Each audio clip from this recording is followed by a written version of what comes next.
नमस्कार, मैं professor S Narayan Raju YouTube channel में आप सबका मैं स्वागत करता हूँ।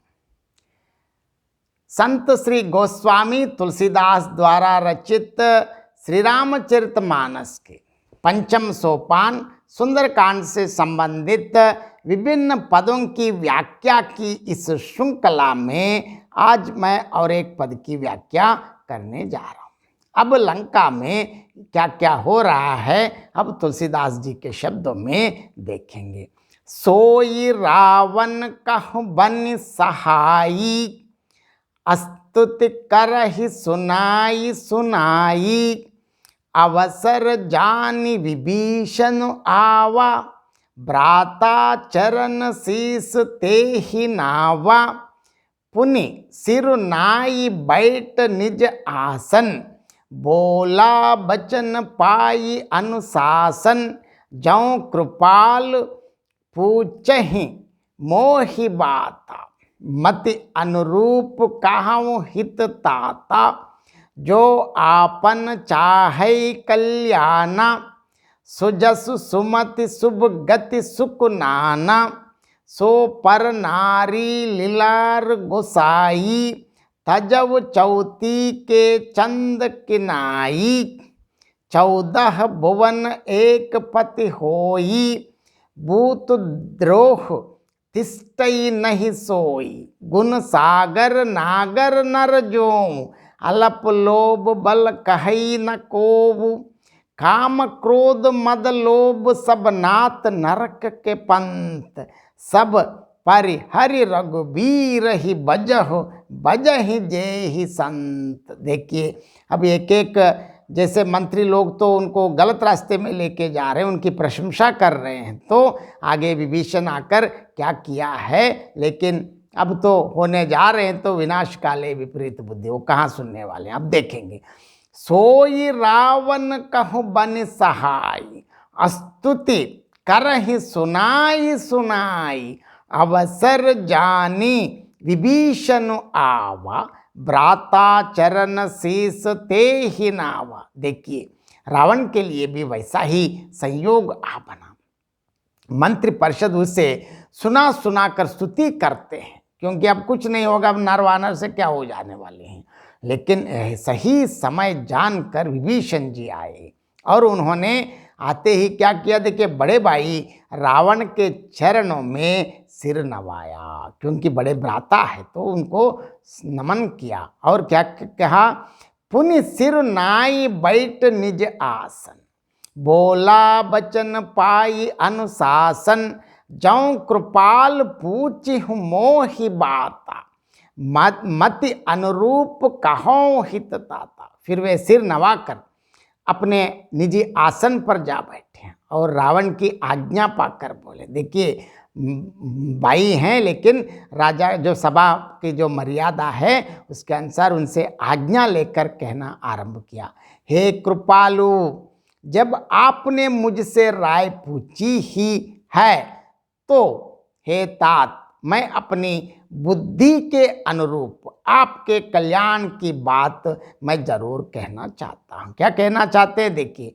जो आपन चाही कल्याण, सुजसु सुमति शुभ गति सुख नाना। सो पर नारी लीलारु गोसाई, तजव चौती के चंद किनाई। देखिए, जो अपना कल्याण, सुयश, सुबुद्धि, शुभ गति और अनेक प्रकार के सुख चाहता हो, वह हे स्वामी भाई पराई स्त्री के ललाट को चौथ के चंद्रमा की तरह त्याग दे, अर्थात पराई स्त्री का मुख ही ना देखें। क्यों? 14 भुवन एक पति होई, भूत द्रोह तिष्ठई नहीं सोई। गुण सागर नागर नर जोहूं, अलप लोभ बल कहे न को। जो अकेले ही 14 भुवनों का स्वामी हो, मतलब इस विश्व के सृष्टि स्थिति लय कारक है प्रभु रामचंद्र, मतलब श्री हरि, वह भी जीवन से वायर करके ठहर नहीं सकता, नष्ट हो जाता है। जो मनुष्य गुणों का सागर और चतुर हो, उसे चाहे थोड़ा ही लोभ क्यों ना हो तो भी कोई उसे अच्छा नहीं कहता। और आगे देखिए इतना बढ़िया बता रहे हैं कि काम क्रोध मद लोभ सब नात नरक के पंथ, सब परिहरि रघुबीर ही बजहु बजहि जे ही संत। हे रावण, हे भाई, हे नाथ, काम क्रोध मद और लोभ ये सब नरक के द्वार हैं, नरक के मार्ग हैं। इसीलिए इन सब को त्याग कर श्रीमन नारायण, श्री लक्ष्मी नारायण, श्री हरि प्रभु श्री रामचंद्र जी को बजिए, जिन्हें संत लोग बजते हैं। लेकिन रावण कहाँ सुनने वाले हैं। अब इस पद की व्याख्या और एक बार मैं संक्षेप में बताना चाहता हूँ। देखिए, रावण के लिए भी वही सहायता संयोग आ बनी है। मंत्री उसे सुना सुना कर मुंह पर स्तुति करते हैं, क्योंकि राजा की स्तुति करे तो उनको और कुछ, राजा प्रसन्न हो जाएंगे और उनके लिए और कुछ मिलने की संभावना है। लेकिन सही समय पाकर, अवसर जानकर विभीषण जी आए। उन्होंने बड़े भाई के चरणों में सिर नवाया, मतलब पहले आते ही भाई को नमन किया और वे क्या कहा, फिर वे सिर नवाकर अपने आसन पर बैठ गए और आज्ञा पाकर, क्योंकि आज्ञा के बिना बोलना वहाँ मना है, क्योंकि राज्यसभा है तो वहाँ के सभा की मर्यादा का भी पालन करना पड़ता है। ये वचन बोले, क्या कहा देखिए, हे कृपालु, हे भाई, जब आपने मुझसे राय मतलब बात पूछी ही है तो हे तात, मैं अपनी बुद्धि के अनुसार आपके हित की बात कहता हूँ। लेकिन अभी तक क्या हो रहा है, वहाँ भजन चल रहा है, मतलब स्तुति कर रहे हैं। लेकिन यहाँ मैं अपनी बुद्धि के अनुसार आपके हित की बात कहता हूँ, चाहे आपको प्रिय लगे या प्रिय लगे।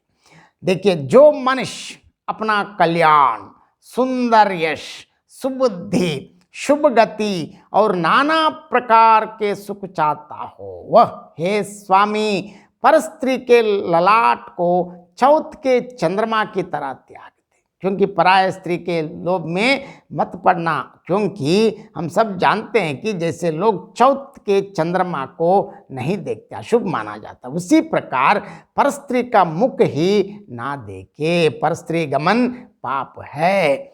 14 भुवन एक पति होई, भूत द्रोह तिष्ठई नहीं सोई, गुण सागर नागर नर जो, अल्प लोभ बल कहे ही न को।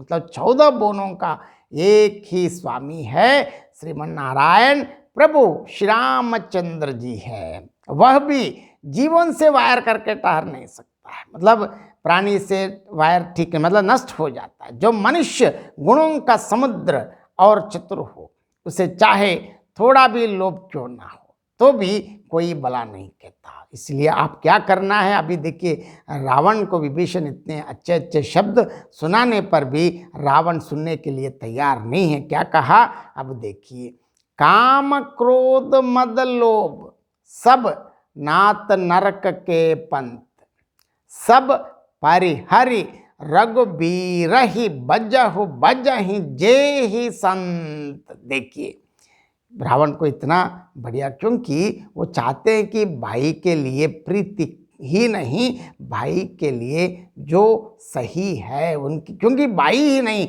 समस्त राक्षस परिवार और संपूर्ण राक्षस समाज के कल्याण के लिए उन्होंने रावण को ऐसे बता रहे हैं कि हे नाथ, हे रावण, हे भाई, काम क्रोध मद और लोभ ये सब नरक के रास्ते हैं, मतलब नरक में जाने, नरक में पड़ाते हैं। क्योंकि आप इनके चक्कर में पड़े तो आप नरक में पहुंच जाएंगे।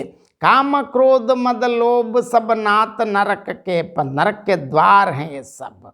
अब क्या करें, सब परिहरि रघुबीरहि बजहु बजहि जे ही संत। अर्थात आप क्या करना है, इन सब को छोड़ दो, काम क्रोध मद लोभ इन सब को छोड़कर समस्त सृष्टि स्थिति लय कारक प्रभु श्री रामचंद्र जी को बजिए, जिन्हें संत सत्पुरुष सदा सदा के लिए भजते हैं, ऐसे प्रभु को भजन कीजिए, भजिए। बहुत बहुत धन्यवाद।